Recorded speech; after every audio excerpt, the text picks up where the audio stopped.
Good afternoon. Would like to welcome everyone to this afternoon's study session from May City Council for Monday, October 28th, 2013.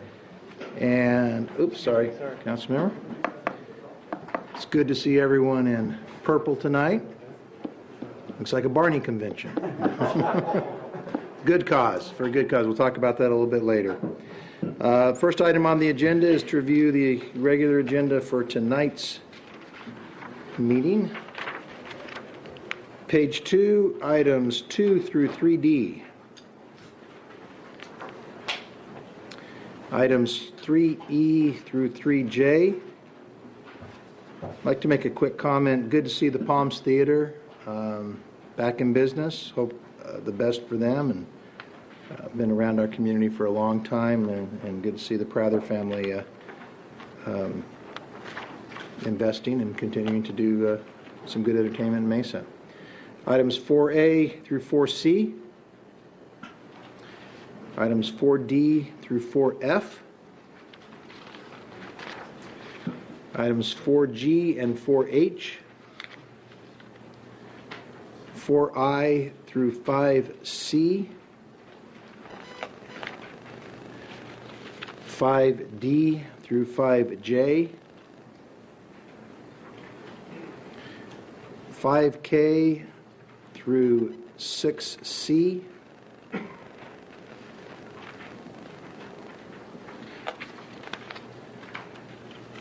6D through 7B. 8A through 8E. Debbie, just a question on some procedure there. We have separate items for conduct public hearings. We're conducting the public hearings on the general plan amendments, correct? That's correct, Mayor. And on the minor general plan amendments, oh, wait a second, holy. We actually have a zoning case that goes with it, but on the major, we do not have a zoning case that accompanies that. Am I reading this correctly? On the two majors, we don't have zoning cases. Mayor, that is correct. Okay. We'll see those later.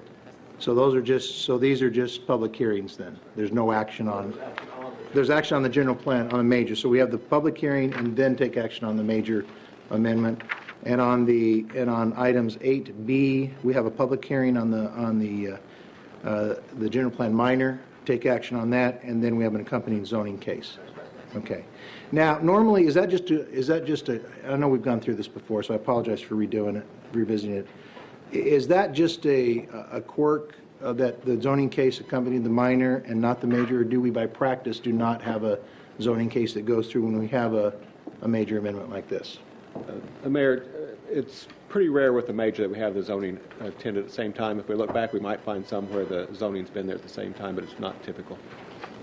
And the reason for that, because these are more major simply because, not because of the size of the project, but more or less the overlays and the other things that relate to that. Yes, Mayor, that we have, for most of the city, we have a large size, 320 acres that requires to be a major amendment. We have a couple of unique areas, primarily near the airports and employment areas, where we've made that much smaller, and that's the case in these two locations. Because of where they're at, it's a much smaller area that kicks it into that major general plan category. Okay, so just so I know, because like on, for example, on 8G, the 13-acre piece, what would be, I mean, normally, what would preclude us from taking through a 13-acre, even though it's major simply because it's in an overlay district? Right. Okay, it's in the Falcon Field overlay.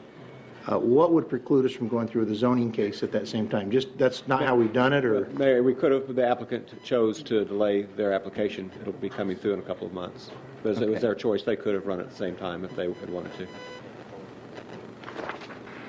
Okay. I actually like it better on some of these when you have a zoning case along, because once you get the general plan, I get it that once we get the general plan change, we're sort of, it's almost predetermined on the zoning. I like it a lot better when you have when you're going to have this type of general plan amendment, that you have a zoning that goes through with the general plan. It just seems cleaner for some reason. I don't know why. That's just my understanding or my feeling. Guess it doesn't really matter, does it? Okay. Any other questions on these? I would like to say one thing on, let me see, which one was it? Oh, well, no, I'll save that. Oh, on 6B, 105 acres. As we look at that area out there, and I know we have another case that's sort of coming up, it seems like along Mountain Road, we've created this series of residential subdivisions that go along for, gee, Councilmember Summers, what is it, 2 miles almost? 2.5. Okay. And it's just, it's almost like they were taking one after one after one, and they're almost like, even though this is a great plat, by the way, because it is much more walkable. But and I don't know how much more we got there, but it seems like we've created what we don't want to do, which is a typical suburban sprawl type thing where no matter what you do, even if you're going to want to go get a cup of coffee or a pop, you're going to have to get in your car and drive a long way. And even if some of those things on the major arterials, because it seems like we've backed ourselves into that corner. Did that come up as part of this at all? Yes, Mayor, it did. At the Planning and Zoning Board, we had discussions with this one and also the one to the north about it, looking at that fact that we were falling short of where we'd like to be in this area in terms of commercial development, encouraged that to be included in these last couple of plats. The particular owners chose not to. They had previous entitlements that they were modifying, so it became hard to push it too far. There are a few pockets in there where we'll get hopefully a little bit of commercial, but yes, we have kind of backed into a place maybe we don't really want to be. I mean, I think in this area, I'd like to, and I don't know how you, this is just a general statement, as we get things come through here, we're trying to accomplish something that's, I think, pretty spectacular in that area. And I think it would be welcome if we had, and I'm not talking about the normal corner strip center. For someone to have like a small little retail, either the ability embedded or at the side or something where you could create some walkable and this and that, rather than just say it's got to all be residential, we got to carve out a corner and make this your typical suburban strip center. There's got to be a happy medium, and I don't know how we accomplish that. It would seem to me like it would be a great amenity, and now it seems like it's either or. I'd love to explore and see how we can, within these PADs, create the incentive for the developer and the others to say that this is a nice little amenity that you could have, and it's a limited commercial. It's just something we could talk about later. That just struck me as I'm driving down that street, and I know that a lot of the people in that area lament the fact that they're driving several miles now, and development will catch up. There will be shopping centers in that area, but as you look at how the shopping centers will develop, it seems like there's no way those can develop other than what we created that we said we were going to move away from, which was the typical outskirts of the city sprawl where you have the major grocery store in that center on a major arterial, and then everyone still has to drive to get anything done. That was my rant. Okay. So as they come along, maybe we could have that discussion later on how we could change that, all right? Thank you. Okay, nothing else? Next item, presentation on, speaking of general plan. See, I was just giving you a segue. Very good, Mayor. Thank you. I planned that all along. That was good. Excellent job. Excellent job. We're going to hear an update on the general plan. I'm going to turn that Mr. over to Wesley. Mr. Ellsworth, who's been leading this project, and he's going to give you a brief presentation. Mr. Ellsworth. All right, Mr. Mayor, members of council, this is meant to be a really brief presentation of our general plan update and a background of where we are and what we're doing and what we've been out doing in the community. We're required to update the general plan every 10 years. We're looking out towards the year 2030. This time we're focusing mainly on the idea of what do we need to do to create a more recognizable, self-sufficient city that attracts employment and provides a high quality of living. So with that question... I've got an idea. Could I tell you about it? Oh, sure. Go Paid ahead. attention to quite a few of those. So we've gone out into the community. We've met with our various advisory boards. We've met in the IMESA Village meetings. We've gone to several community events to get a feel for what the vision of the overall community is. We have begun our initial IMESA Village meetings on this final draft. Well, not final draft, our first draft. We're out there with our first draft trying to get comments and anything that we may have overlooked or is missing from the plan. We're trying to get that from the general public, from our various boards. We are planning on going to each one of those boards for comments. We have this out on our website at thisismymesa.org. We have the complete version of that first draft. At this point, we're very high level in the overview that we're giving tonight. As we've gone through this, we've identified several key elements that we look at as we've gone through each chapter of the general plan. The key elements talk about high-quality development. They're focusing on the change in the demographic, the focus on the aging of the community, the younger community, the diversity of the community. We're looking at those public health issues, the walkability and connectivity of our neighborhoods and our public spaces in those commercial areas, and how we can utilize that connectivity to increase public health and the awareness of public health. A real focus on public design and the creation of place as we go through these. As we've gone through this, the overall plan itself is separated out into 4 sections. The meat of the plan is in section 2, and it's talking about that transformation of the city itself. We're focusing a lot on, well, not a lot, the 3 major points in this plan focus on the creation of neighborhoods, maintenance of jobs, and the creation of that sense of place that we utilize public spaces. Within that, we've formulated a character area framework. It'll be along the same lines of what we used to have for those land use designations. For instance, what's up tonight, we're now talking about the character and the feel of an area. What is it? What's the context of the area?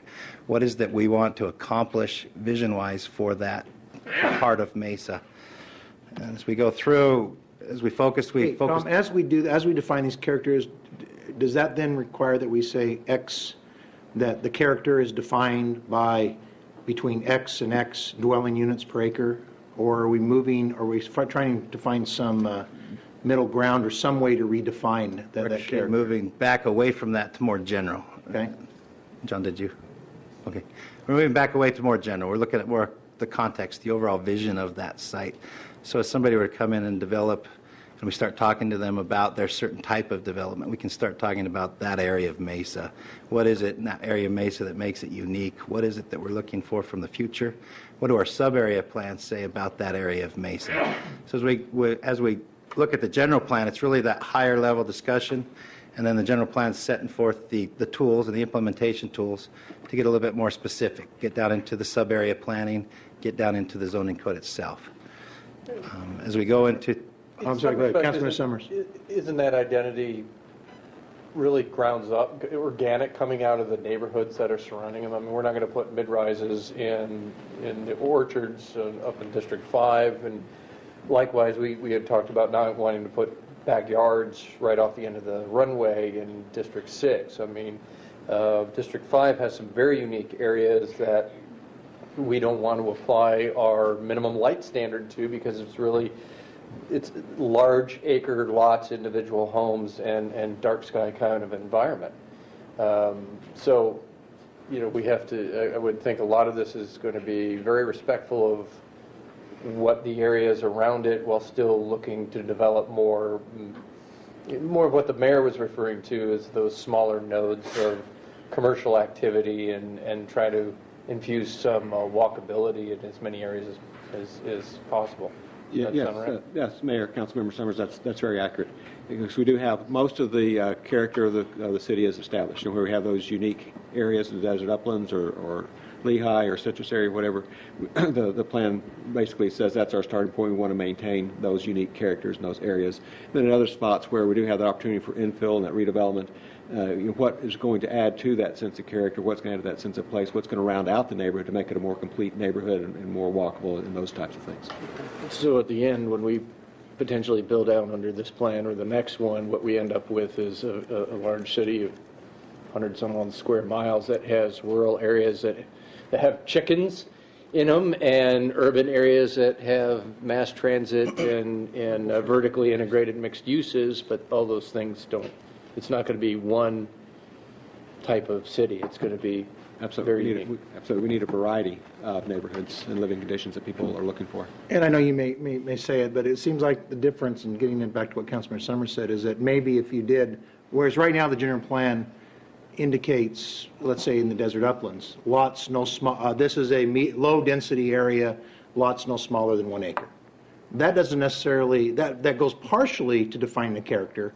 It's going to be not urban, it's going to be more suburban ranch type of thing, but it doesn't really say anything about natural desert, doesn't say anything about dark sky, doesn't say anything about, we came back, maybe in the general plan we could say, we want large lot that respects the dark sky, respects the natural environment. Is that when you're talking about the defining character, that you would get more into that type of thing, which then you can then narrow down to specifics? Is that what you're saying? Yes, Mayor, again, from a general plan perspective, knowing that these things are supplemented by more specific sub-area Right. plans, but we do have within the overall neighborhood definition that we have 4 subtypes, one of which is the large lot type, and within there we describe some of the basic characteristics of a desert uplands versus Lehigh citrus area. They have certain characteristics. They both have acre lots, but they're very different character. They have very different Right. characteristics. That's right. And so Okay. we start to define those in that general way. And that's One of them is large lot, but that's really a starting place. Right. Okay, Councilman Sung. Well, that'll bring up some interesting conversations, because there may be some areas that are large lot because they like to preserve that, a little bit of that rural, the desert look. Desert upland is a great one. But there may be some developments that, rather than making large lot, do smaller lot, but a lot more open space. It preserves that same character, but does it in a little bit different way. And so finding how those things are going to mesh together so that neighbors are still friendly at the end of the day is what's going to be an interesting piece to this. And it allows some flexibility in the plans that this council is always after. All right.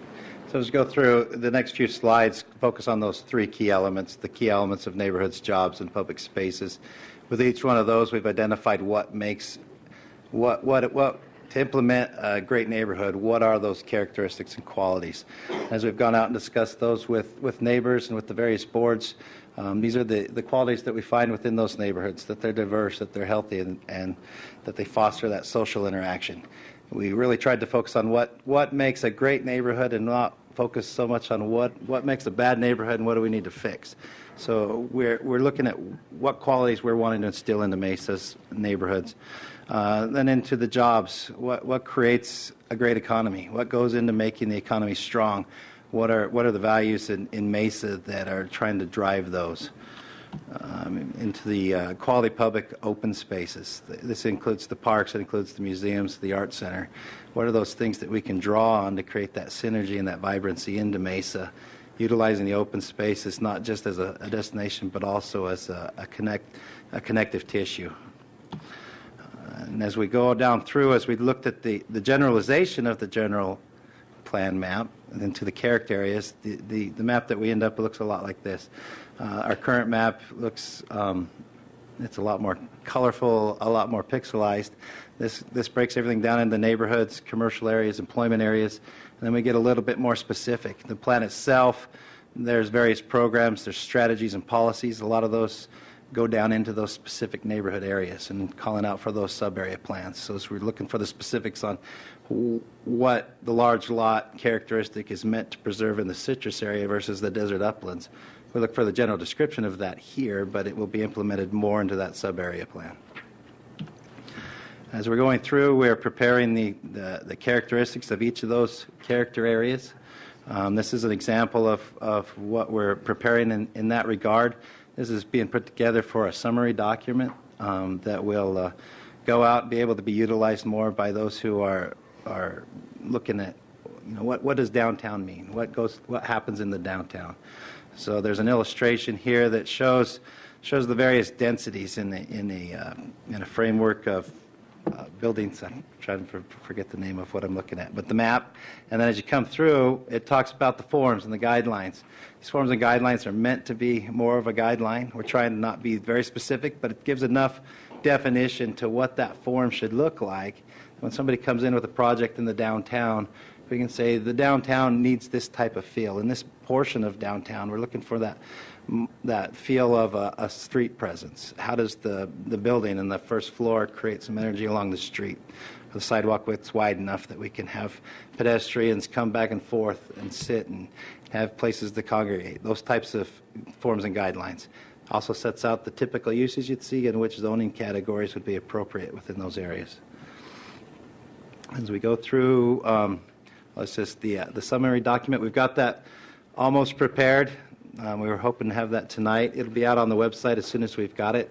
at thisismymesa.org. We're encouraging everybody that we can to go out and check out the general plan, to check out the summary document, give us as many comments as you can. We're trying to make this document ready and available so that we can have it back in front of the council in February in order to meet our time frames. After we get that final draft done, there's a required 60-day review. And at the end of that 60-day review, we will bring it back before this council for approval so that we can get it onto the November ballot. The actual approval of the general plan is done by the citizens of Mesa by ballot. And so that's where we're at. And again, we encourage everybody to go out and read it and give us whatever good or bad comments you have so that we can get it to be the best document we can. And so, Mayor, just to finish up, too, as soon as we get this draft document done, we'll get it to you. It should be the next day or two. We just had some glitches on one map that weren't quite right that we want to make sure are accurate before we pass it out. We'll also be working with your council assistants to set up individual meetings to come and visit with you specifically and go into a little bit more detail about it and make sure you have all your questions answered. Okay, any questions? One thing, and we're not going to talk about it here, but when you follow up with me, there's some questions I have on transit corridors and some things we've talked about related to Gilbert Road and other things. Right, absolutely, Mayor. And that's a map that is still a little bit in the draft stage while they're working on the transit plan. We do have a couple other areas we'll probably I think there's some undecided things there about which way we're going to go that we need to, and it just hit me as I looked at that. You know, I don't know when that decision will be made. It may not be made for 5 years, but I think we need to plan for both alternatives. I want to add a little bit more around the Fiesta Mall area, too, in terms of where those may happen, but Okay. wait and see kind of where that transit plan goes. Okay, good, great, thank you. Any other questions? Nothing. All right, thank you. Thanks, Tom. Acknowledge receipts of minutes of various boards and committees. Have a motion from Councilmember Glover, a second from Councilmember Kavanaugh. All in favor say aye. Aye. Motion carries. Here reports on meetings and conferences attended. Any reports? Councilmember Richens. Saturday was Make a Difference Day. Lots of projects across the city. Saw hundreds of people out doing projects. Got my alleys clean. They look good. I'm sure other people had good reports, but thanks to Neighborhood Outreach, Michelle Alvis, if she's here, she deserves a huge round of applause for the amount of work in the whole community development. People that work in our neighborhoods department, thank you for all the hard work you did there. Transportation, solid waste was amazing. I heard so many comments about solid waste and how well supervised everything was. They were checking roll-off dumpsters constantly, pushing stuff down, bringing in more capacity. So a lot of our city was well cleaned up this weekend, but great job to all those who were involved. I'm sure I left somebody out. I apologize if I did because there are so many people doing so much hard work, but thank you. It was interesting you said that. Mr. Clevenger, I think, was like that. But water didn't have anything. Water didn't have any, but he was wondering when you're going to talk about that. Sure. Dan, did you do something special you want to? We'll get on it. Yeah. Thank you. No, everybody did a great job, and it's one of those great days when the community really shows what it's all about. Councilmember Luna. Council member Kavanaugh and I attended Dia de los Muertos festivities over at the Mesa Arts Center. They did a great job. They had, I think, they had around 15 altars, we call them ofrendas, and they were actually done very well. And the Council from Mexico was there, so it was a great event. Good. Anything else? We haven't reported unless you did on our joint town hall that took place a week and a half ago. Why don't you talk about that?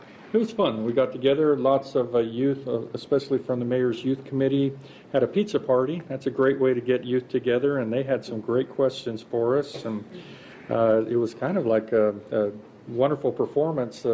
We would tag team it and had a lot of national questions, some local ones, and it's nice to, you take heart to think of these youth and where they're at and the passion. We had one young man that had a plan all laid out and ready to hand in, and so definitely a nice time. We appreciated being able to be there with those youth. Now tell them how old that one youth was that had the plan all laid out. Yeah, he's like 8 years old. 8 years old. 8 years yes, old. He's very young. And I decided to be a smart aleck to the 8-year-old.